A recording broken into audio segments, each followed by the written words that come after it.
Straight यानी जलडमरू मध्य वह सकरा प्राकृतिक समुद्री मार्ग है जो दो बड़े जल निकायों को जोड़ता है। उदाहरण के लिए straight of Hormuz, straight of Malacca, बाब एल मंदेब, बॉस्फोरस। ये ग्लोबल शिपिंग के नैरो गेटवेज हैं। अगर कोई इम्पोर्टेंट स्ट्रेट डिस्टर्ब हो जाए तो शिपिंग रीरूट होती है, वॉयज टाइम बढ़ता है, फ्रेट कॉस्ट बढ़ती है, इंश्योरेंस प्रीमियम बढ़ता है, सप्लाई चेन्स डिस्टर्ब होती हैं और एनर्जी मार्केट में शॉक आता है। इसीलिए इन्हें मैरीटाइम चोक पॉइंट्स कहा जाता है। EIA इन्हें global oil transit choke points की कैटेगरी में रखता है और UN convention on the law of the sea के अनुसार इंटरनेशनल नेविगेशन वाले स्ट्रेट्स पर ट्रांजिट पैसेज का विशेष लीगल रेजीम लागू होता है। अगर दुनिया के सबसे सेंसिटिव मैरीटाइम चोक पॉइंट की बात करें तो स्ट्रेट ऑफ हॉर्मुज सबसे पहले आता है। यह पर्शियन गल्फ को गल्फ ऑफ ओमान और आगे अरेबियन सी से जोड़ता है। इसके उत्तर में ईरान और दक्षिण में ओमान का मुसंदम क्षेत्र है।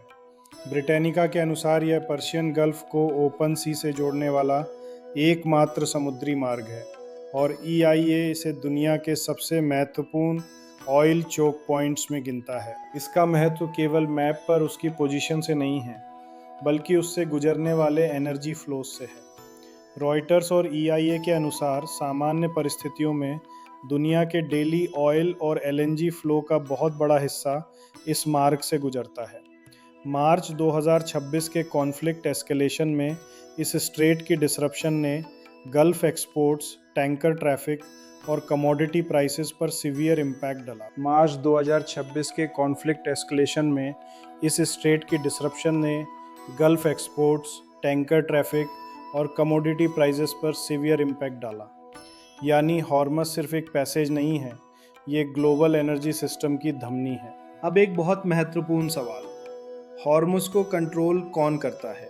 इसका सबसे सही जवाब है कोई एक सिंगल कंट्रोलर नहीं है। ज्योग्राफिकली स्ट्रेट के तटीय हिस्सों पर ईरान और ओमान हैं, लेकिन लीगल रिजीम के स्तर पर इंटरनेशनल नेविगेशन वाले स्ट्रेट्स पर अनक्लॉस का ट्रांजिट पैसेज फ्रेमवर्क लागू होता है, जिसमें फॉरेन शिप्स और एयरक्राफ्ट को कंटिन्यूअस एंड एक्सपीडिशियस ट्रांजिट का अधिकार मिलता है। ब्रिटानिका भी स्पष्ट करता है कि हॉर्मस जैसे स्ट्रेट्स में इनोसेंट पैसेज की जगह ट्रांजिट पैसेज का रेजीम लागू होता है। इसलिए कोस्टल स्टेट्स का इन्फ्लुएंस बहुत बड़ा होता है, लेकिन इसका अर्थ यह नहीं कि वे मनमाने ढंग से पूरी वर्ल्ड शिपिंग को परमानेंटली बंद कर दें।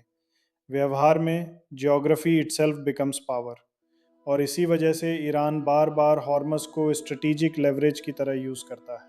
अब सवाल आता है, हॉर्मस का ईरान, US, इजराइल कॉन्फ्लिक्ट से संबंध क्या है? ये कॉन्फ्लिक्ट किसी एक घटना का परिणाम नहीं है, ये कई परतों वाला जियोपॉलिटिकल स्ट्रगल है। एक लेयर है ईरान का न्यूक्लियर प्रोग्राम, दूसरी है वेस्ट एशिया में रीजनल इन्फ्लुएंस, तीसरी है प्रॉक्सी नेटवर्क्स जैसे Hezbollah, Hamas, Iraq Syria militias, और चौथी है मैरीटाइम प्रेशर। मार्च 2026 में रॉयटर्स और ब्रिटानिका की रिपोर्टिंग के अनुसार कॉन्फ्लिक्ट एस्केलेशन ने हॉर्मस ट्रैफिक को शार्पली हिट किया। ब्रिटानिका ने इसे the biggest disruption ever in global oil supply के रूप में डिस्क्राइब किया। इसका मतलब बहुत सीधा है, जब ईरान, US, इजराइल टेंशन बढ़ती है तो उसका इम्पैक्ट केवल मिसाइल, सैंक्शंस और एयर स्ट्राइक्स तक सीमित नहीं रहता, वो ग्लोबल शिपिंग लेन्स तक पहुंच जाता है। अब यहीं से मैं पश्चिम एशिया से थोड़ा पश्चिम की ओर बढ़ना होगा, क्योंकि हॉर्मस के बाद अगला क्रिटिकल चेन है बाब एल मंदेब, रेड सी, सुएज कैनाल, मेडिटेरेनियन। बाब एल मंदेब ये येमेन और हॉर्न ऑफ अफ्रीका, मुख्यतः जिबूटी / एरिट्रिया के बीच का स्ट्रेट है, जो रेड सी को गल्फ ऑफ एडन और आगे इंडियन ओशन से जोड़ता है। यह भी एक क्लासिक इंटरनेशनल स्ट्रेट है। इस स्ट्रेट की स्ट्रेटेजिक इम्पोर्टेंस इसलिए बहुत बड़ी है क्योंकि जो जहाज़ इंडियन ओशन से यूरोप की ओर जाते हैं वे बाब एल मंदेब से रेड सी में प्रवेश करते हैं और फिर सुएज कैनाल से मेडिटेरेनियन में जाते हैं। सुएज कैनाल इजिप्ट में स्थित एक ह्यूमन मेड कैनाल है जो मेडिटेरेनियन सी को रेड सी से जोड़ती है। सुएज कैनाल का ऑपरेशनल कंट्रोल इजिप्ट के हाथ में है, स्पेसिफिकली सुएज कैनाल अथॉरिटी के माध्यम से। यदि यह पूरा कॉरिडोर डिस्टर्ब हो जाए तो शिप्स को केप ऑफ गुड होप से अफ्रीका के दक्षिणी सिरे का लंबा रास्ता लेना पड़ता है, जिससे समय, फ्यूल, फ्रेट, इंश्योरेंस सब बढ़ जाते हैं। अब एशिया की तरफ चलते हैं। मलाक्का स्ट्रेट सुमात्रा और मले पेनिनसुला के बीच स्थित है और इंडियन ओशन को साउथ चाइना सी से जोड़ता है। ये दुनिया के सबसे महत्वपूर्ण शिपिंग चोक पॉइंट्स में से है। मलाक्का को कंट्रोल कौन करता है? इसका उत्तर भी यही है कि कोई सिंगल कंट्रोलर नहीं। इसके लिटरल स्टेट्स हैं इंडोनेशिया, मलेशिया और Singapore. Navigation rights international maritime law से शेप्ड होते हैं। जब मलाक्का कंजेस्टेड, शैलो या स्ट्रेटेजिकली रिस्की माना जाता है तो इंडोनेशिया के सुंदा और लॉम्बॉक ऑल्टरनेटिव पैसेजेस के रूप में सामने आते हैं। सबांग अचे कनेक्टिविटी भी इसी इंडो पैसिफिक कॉन्टेक्स्ट में रेलेवेंट है। अब अगर यूरोप फेसिंग स्ट्रेट्स देखें तो 3 अत्यंत महत्वपूर्ण हैं: जिब्राल्टर, बॉस्पोरस और दार्दनेल्स। जिब्राल्टर मेडिटेरियन को अटलांटिक से जोड़ता है। यह मेडिटेरियन एक्सेस का प्रिंसिपल गेटवे है। बॉस्पोरस और डर्दनेल्स टर्किश स्ट्रेट्स सिस्टम का हिस्सा हैं और ब्लैक सी को मेडिटेरेनियन सिस्टम से जोड़ते हैं। यहाँ प्रैक्टिकल गेटकीपर टर्की है, मॉन्ट्रो कन्वेंशन वाले स्पेशल फ्रेमवर्क के तहत। अब आते हैं उस रूट पर जिसे कई लोग गलती से स्ट्रेट सोच लेते हैं, जबकि वो एक कैनाल है, पनामा कैनाल। यह अटलांटिक साइड को पैसिफिक ओशन से जोड़ता और इसका full control Panama canal authority के पास है। यदि ब्रॉडर मैरीटाइम आर्किटेक्चर देखें तो 3 कैनाल्स विशेष रूप से याद रखने चाहिए: सुएज कैनाल, पनामा कैनाल और कील कैनाल। कील कैनाल नॉर्थ सी और बाल्टिक सी को जोड़ता है। आज की दुनिया का क्रिटिकल चेन ये है: हॉर्मस से सुएज तक और ईस्टवर्ड साइड पर इंडियन ओशन से मलाक्का और साउथ चाइना सी तक। यही 2 आर्क्स वर्तमान ग्लोबल जियोपॉलिटिक्स के सबसे निर्णायक हाईवेज हैं। अब सबसे निर्णायक पार्ट, इंडिया। इंडिया केवल इन रूट्स का पैसिव ऑब्जर्वर नहीं है।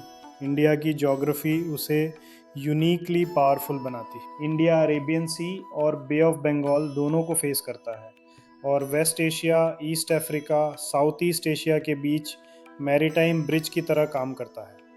यही रीज़न है कि इंडियन फॉरेन पॉलिसी में SAGAR, security and growth for all in the region बार बार आता है।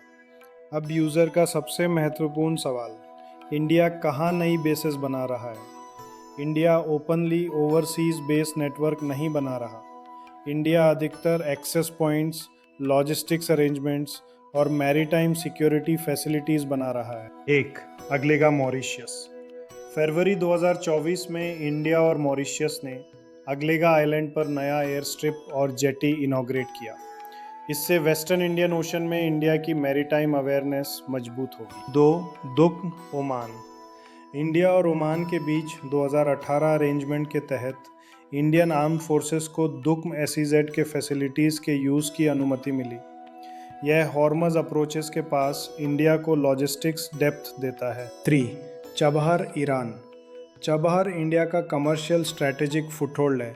13 मई 2024 को 10 ईयर कॉन्ट्रैक्ट साइन हुआ। ये इंडिया को अफगानिस्तान और सेंट्रल एशिया के लिए पाकिस्तान बाईपास कनेक्टिविटी देता है। 4. साबांग, इंडोनेशिया। साबांग पोर्ट इंफ्रास्ट्रक्चर पर India Indonesia cooperation Malacca approaches के लिहाज से रणनीतिक है। अंडमान अच्छे प्रॉक्सिमिटी यहाँ की फैक्टर है। 5. Domestic strengthening, Minicoy. मार्च 2024 में इंडियन नेवी ने मिनिकॉय में आईएनएस जटायु कमीशन किया, जो वेस्टर्न सी लेन्स की मॉनिटरिंग के लिए अत्यंत महत्वपूर्ण है। ये सब इंडिया का डिस्पर्स मैरीटाइम पोस्चर दिखाता है। इंडिया की मैरीटाइम डिप्लोमेसी अब केवल नेवल विजिट्स तक सीमित नहीं है। इसमें पोर्ट्स, लॉजिस्टिक्स और आइलैंड पार्टनरशिप्स शामिल है। मॉरिशस को स्पेशल मैरीटाइम पार्टनर कहा गया, मालदीव्स के साथ सिक्योरिटी विजन बना और ओमान इंडिया का की स्ट्रेटेजिक पार्टनर है। ये सब इंडिया की लॉन्ग टर्म एंकरिंग का संकेत है। इंडिया के लिए क्रिटिकल हायरार्की ये है: first arc Hormuz, energy lifeline; second arc Suez, Europe trade; third arc Malacca, Indo Pacific competition का केंद्र। हॉर्मुज और मलाक्का पर कोई सिंगल कंट्रोलर नहीं। सुएज कैनाल इजिप्ट के पास है, पनामा कैनाल पनामा के पास और बॉस्पोरस टर्की के पास।